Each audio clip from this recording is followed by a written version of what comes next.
Hey friends, welcome to Shri Kannada YouTube channel. ನಿನ್ನ ಜೊತೆ ನನ್ನ ಕತೆ ಸೀರಿಯಲ್ ನಾಳಿನ ಸಂಚಿಕೆಯಲ್ಲಿ ಏನಾಗ್ತಿದೆ ಅಂತ ನೋಡೋಣ ಬನ್ನಿ. ನೀವೇನಾದರೂ ನಮ್ಮ ಚಾನಲ್ನ ಫಸ್ಟ್ ಟೈಮ್ ನೋಡ್ತಾ ಇದ್ದರೆ ದಯವಿಟ್ಟು ಸಬ್ಸ್ಕ್ರೈಬ್ ಮಾಡ್ಕೊಳ್ಳಿ. ಸಬ್ಸ್ಕ್ರೈಬ್ ಮಾಡ್ಕೊಂಡು ತಪ್ಪದೇ ಬೆಲ್ ಐಕಾನ್ ಕ್ಲಿಕ್ ಮಾಡಿ. ಜೊತೆ ನನ್ನ ಕತೆ ಸೀರಿಯಲ್ ತುಂಬ ಚೆನ್ನಾಗಿ ಮೂಡಿ ಬರ್ತಾ ಇದೆ. ಭೂಮಿಗೆ ಇನ್ನೂ ಒಂದು ಸರ್ಪ್ರೈಸ್ ಇದೆ ಅಂತ ಸಂಗೀತ ಹೇಳ್ತಾ ಇರ್ತಾಳೆ. ಏನತ್ತೆ ಅದು ಅಂತ ಕೇಳ್ತಾ ಇರ್ತಾಳೆ. ಆವಾಗ ಮಲ್ಲಿಗೆ ಹೂವನ್ನು ತೋರಿಸ್ತಾಳೆ. ಅದನ್ನ ನೋಡಿ ತುಂಬ ಖುಷಿ ಆಗುತ್ತೆ ಅವಳಿಗೆ. ಇದನ್ನು ನಿಮ್ಮ ಅಮ್ಮನೇ ನಿನಗೋಸ್ಕರ ಕಟ್ಟಿರೋದು ಕಂದ ಅಂತ ಶ್ರವಣ್ ಹೇಳ್ತಾ ಇರ್ತಾನೆ. ಆವಾಗ ನಮ್ಮಮ್ಮನ ಅಂತ ಕೇಳ್ತಾ ಇರ್ತಾಳೆ. ಶಾರದಾ ನಿನಗೋಸ್ಕರ ಕಟ್ಟಿರೋದು ಕಣೆ, ಒಳ್ಳೆ ಹೂವನ್ನು ಬಂದು ಕಟ್ಟಿದ್ದು ಅಂತ ಸಂಗೀತ ಹೇಳ್ತಾ ಇರ್ತಾಳೆ. ಆವಾಗ ಅವಳಿಗೆ ತುಂಬ ಖುಷಿ ಆಗ್ತಾ ಇರುತ್ತೆ. ನಿಜವಲ್ಲೂ ಶಾರದಮ್ಮ ಇಷ್ಟೊಂದು ಇಂಪ್ರೂವ್ಮೆಂಟ್ ಆಗಿದ್ದಾರ, ಅವರೇ ಹೋಗಿ ಹೂವು ಕಿತ್ಕೊಬಂದು ಹೂವು ಕಟ್ಟಿದ್ರ ಅಂತ ಕೇಳ್ತಾ ಇರ್ತಾಳೆ. ಆವಾಗ ಅಜಿತ್ ಹೇಳ್ತಾನೆ, ಹೌದು ನಿನ್ನ ಹೆಂಡ್ತಿಗೆ ಹೂವನ್ನ ಕೊಟ್ಬಿಡು ಅಂತ ಹೇಳಿ ನನ್ನ ಕೈಯಲ್ಲೇ ಕೊಟ್ಟು ಕಳಿಸಿದ್ರು ಅಂತ ಹೇಳ್ತಾ ಇರ್ತಾನೆ. ಆವಾಗ ಭೂಮಿಗೆ ತುಂಬ ಖುಷಿ ಆಗ್ತಾ ಇರುತ್ತೆ. ಸರಿ ಹೂವನ್ನ ಮುಡ್ಕೊ ಅಂತ ಹೇಳ್ತಾನೆ. ಆವಾಗ ಸಂಗೀತ ಕೋಪ ಬರುತ್ತೆ. ಏನು ಅವಳೇ ಮುಡ್ಕೊಳ್ಳೋದಕ್ಕೆ ಹೂವನ್ನ ತಂದಿರೋದು, ಫಸ್ಟು ನೀನು ಮುಡ್ಸು ಅಂತ ಹೇಳ್ತಾರೆ. ಆವಾಗ ಶ್ರವಣ್ ಹೇಳ್ತಾನೆ, ಮುಡ್ಸ್ಬಿಡು, ಆಮೇಲೆ ರಂಗಚಂಡಿ ಆಗ್ಬಿಡ್ತಾಳೆ ನಮ್ಮ ಅಕ್ಕ ಅಂತ ಹೇಳ್ತಿರ್ತಾನೆ. ಆವಾಗ ಅವನೇನೆ ಹೂವನ್ನ ಅವಳ ಏರ್ ಪಿನ್ನ ತೆಗೆದುಬಿಟ್ಟು ನೀಟಾಗಿ ಹೂವನ್ನ ಮುಡಿಸ್ತಾನೆ ಭೂಮಿಗೆ. ಆವಾಗ ಭೂಮಿಗೆ ತುಂಬ ಖುಷಿ ಆಗ್ತಾ ಇರುತ್ತೆ.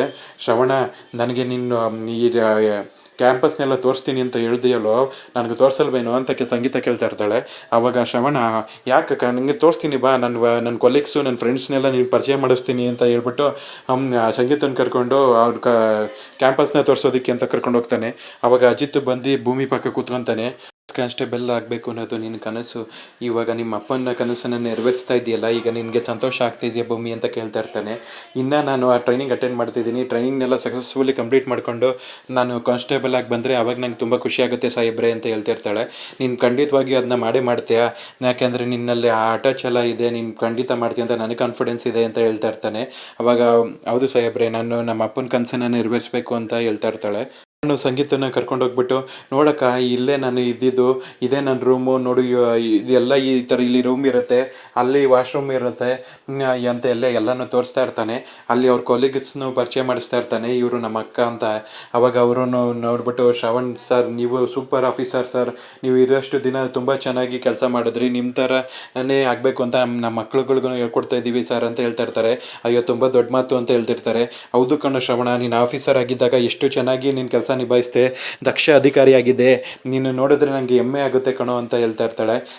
ತುಂಬ ಹೊತ್ತಾಯಿತು, ಬಾ ನಾವು ಅಲ್ಲಿ ಭೂಮಿ ಹತ್ರ ಹೋಗೋಣ ಅಂತ ಹೇಳಿ ಅವರಿಬ್ಬರು ಭೂಮಿ ಹತ್ರ ಬರ್ತಾರೆ. ಭೂಮಿ ಅಜಿತ್ ಇಬ್ಬರನ್ನು ಮಾತಾಡ್ತಿರ್ತಾರೆ. ಸರಿ ಬಾ ಅಜಿತ, ಇನ್ನೇನು ಹೊಡೋದ ನಾವು ಅಂತ ಕೇಳ್ತಾರೆ. ಆವಾಗ ಭೂಮಿಗೆ ಮಂಕ ಸಣ್ಣಗಾಗತ್ತೆ. ನೋಡು ಆಗಲೇ ನಾವೆಲ್ಲ ಹೊಡ್ತೀವಿ ಅಂದರೆ ಅವಳು ಬೇಜಾರು ಮಾಡ್ಕೊತಿದ್ದಾಳೆ. ಭೂಮಿ ನಿನ್ನ ಬಿಟ್ಬಿಟ್ಟು ಹೋಗೋಕ್ಕೆ ನನಗೆ ಮನಸ್ಸೇ ಬರ್ತಾ ಇಲ್ಲ ಕಣೆ ಅಂತ ಸಂಗೀತ ಹೇಳ್ತಾ ಇರ್ತಾರೆ. ಬೇಜಾರಾಗ್ತಾ ಇರುತ್ತೆ ಅವರೆಲ್ಲ ಹೋಗ್ತಾ ಇರೋದನ್ನ ನೋಡಿ. ಅವಳಿಗೆ ಸಂಗೀತ ದುಃಖ ಪಡ್ತಾ ಇರ್ತಾಳೆ, ನನ್ನ ಸೊಸೆನ ಬಿಟ್ಟು ಹೋಗೋದಕ್ಕೆ ಮನಸ್ಸು ಬರ್ತಾ ಇಲ್ಲ ನನಗೆ ಅಂತ. ಆವಾಗ ಆದಷ್ಟು ಬೇಗ ನಾನು ಟ್ರೈನಿಂಗ್ ಮುಗಿಸ್ಕೊಂಡು ಮತ್ತೆ ವಾಪಸ್ ಬರ್ತೀನಿ ಅಂತ ಹೇಳಿ ಸಮಾಧಾನ ಮಾಡ್ತಾಳೆ. ಆವಾಗ ಬೇಜಾರಲ್ಲೇ ಸಂಗೀತ ಮತ್ತು ಶ್ರವಣ್, ಅಜಿತ್ ಎಲ್ಲರೂ ಮನೆಗೆ ಹೋಗ್ತಾರೆ. ಆವಾಗ ಅವ್ರನ್ನೆಲ್ಲ ನೋಡಿ ತುಂಬ ಖುಷಿ ಪಡ್ತಾ ಇರ್ತಾಳೆ. ಆವಾಗ ಏನಕ್ಕ ನಿಮ್ಮ ಮನೆಯಲ್ಲೂ ಇಂದನೂ ಯಾರು ಬಂದಿದ್ರಾ ಅಂತ ಸಹನ ಕೇಳ್ತಾ ಇರ್ತಾಳೆ. ಹೌದು, ನಮ್ಮ ಮನೆಯಿಂದ ನಮ್ಮ ಸಂಬಂಧಿಕರೆಲ್ಲ ಬಂದಿದ್ದರು, ಅವ್ರನ್ನ ಮೀಟ್ ಮಾಡಿ ನಂಗೆ ತುಂಬ ಸಂತೋಷ ಆಯಿತು ಅಂತ ಹೇಳ್ತಾ ಇರ್ತಾಳೆ. ಆವಾಗ ಏನು ಮಾಡೋದು, ನಾನು ಹೆಂಗಾರ ಮಾಡಿ ಲಕ್ಷ್ಮಿ ಅಕ್ಕನ ಹತ್ರ ಮಾತಾಡಬೇಕಲ್ಲ ಅಂತ ಯೋಚನೆ ಮಾಡ್ತಾ ಇರ್ತಾಳೆ. ಆವಾಗ ಅಜಿತ್ ಹತ್ರ ಬಂದು ಕೇಳ್ತಾಳೆ, ನನಗೆ ಮತ್ತೆ ಮೊಬೈಲ್ ಸಿಗ್ಬೋದಾ, ನಾನು ನಮ್ಮ ಮನೆಯವ್ರ ಹತ್ರ ಒಬ್ಬರ ಹತ್ರ ಮಾತಾಡಬೇಕಾಗಿತ್ತು ಅಂತ ಕೇಳ್ತಾಳೆ. ಆವಾಗ ನೋಡ್ತೀನಿ, ಅರೇಂಜ್ ಮಾಡ್ತೀನಿ ಅಂತ ಹೇಳ್ತಾನೆ. ಹಿಂಗೆ ಅಂತ ಪೆರೇಡ್ ಗ್ರೌಂಡಿಗೆ ಬಂದಿರ್ತಾರೆ.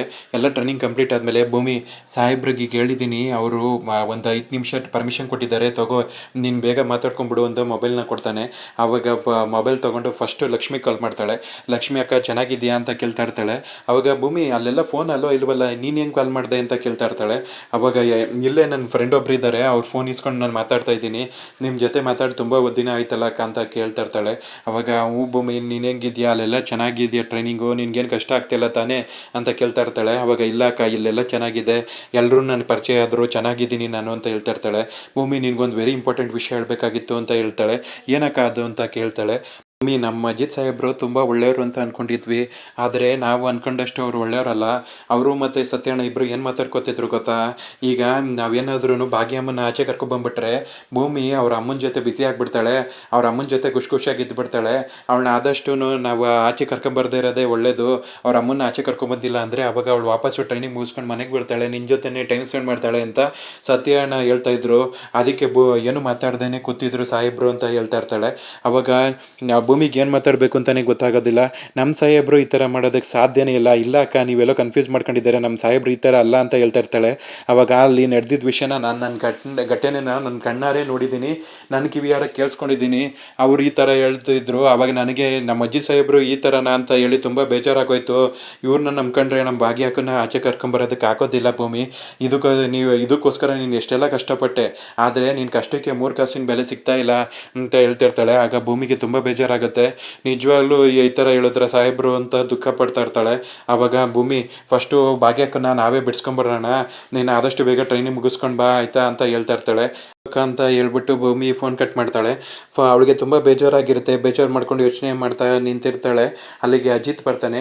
ಅಜಿತ್ ಬಂದ್ಬಿಟ್ಟು ಏನು ಭೂಮಿ ತುಂಬ ಬೇಜಾರು ಮಾಡ್ಕೊಂಡಿದ್ಯಾ ಅಂತ ಕೇಳ್ತಾ ಇರ್ತಾನೆ. ಆವಾಗ ಏನಿಲ್ಲ, ನಾವು ಇಬ್ಬರೂ ಮದುವೆ ಆಗಿದ್ದ ಕಾರಣನೂ ನೆರವೇರಾಯಿತು, ಒಪ್ಪಂದದ ಗಡುವು ಮುಗೀತು, ಇನ್ಮೇಲೆ ನಾನು ಯಾರೋ ನೀವು ಯಾರೋ, ಇಲ್ಲಿಗೆ ನಿಮ್ಮ ಗಂಡ ಹೆಂಡತಿ ಸಂಬಂಧ ಮುಗೀತು ಅಂತ ಹೇಳ್ತಾ ಇರ್ತಾಳೆ. ಆವಾಗ ಅಜಿತ್ಗೆ ತುಂಬ ಬೇಜಾರಾಗ್ತಾ ಇರುತ್ತೆ. ಅವನು ಏನು ಮಾತಾಡ್ದೇನೆ ಹಂಗೆ ನಿಂತಿರ್ತಾನೆ.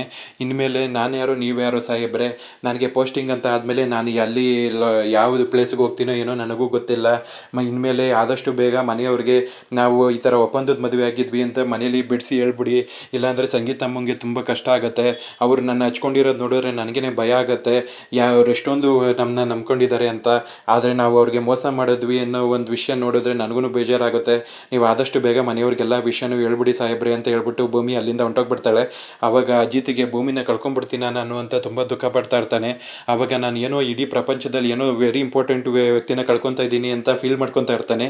ಅಲ್ಲಿಗೆ ಈ ಸಂಚಿಕೆ ಕಂಪ್ಲೀಟ್ ಆಗುತ್ತೆ ಫ್ರೆಂಡ್ಸ್. ನೀವೇನಾದರೂ ನಮ್ಮ ಚಾನಲ್ನ ಫಸ್ಟ್ ಟೈಮ್ ನೋಡ್ತಾ ಇದ್ದರೆ ದಯವಿಟ್ಟು ಸಬ್ಸ್ಕ್ರೈಬ್ ಮಾಡ್ಕೊಳ್ಳಿ.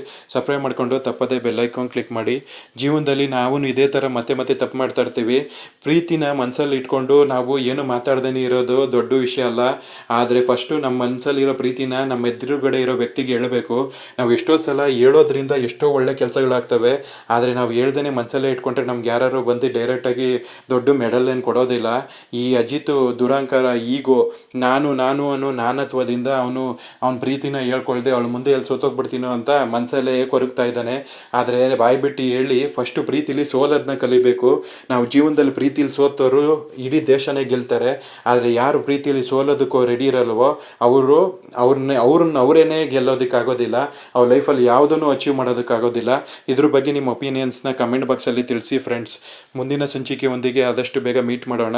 Thank you.